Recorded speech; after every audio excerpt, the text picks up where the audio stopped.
இந்த இடம் தானே சொன்னாங்க. எங்கேயும் தெரியலையே. சரி, ஃபோன் பண்ணி பார்ப்போம்.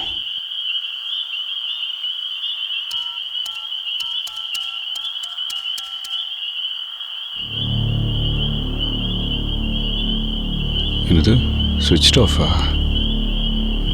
என்ன? சரி, மறுபடியும் அடிப்போம்.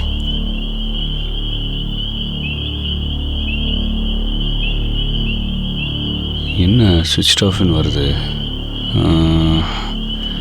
என்ன பண்ணுவான்? சரி, லேட் ஆச்சுல, அவங்களும் வீட்டுக்கு போயிருப்பாங்க. நம்ம நாளைக்கு காலைல வந்து வாங்கிக்கலாம். அவங்க சொன்ன மாதிரி லோன்லியாக தான் இருக்க இடம்.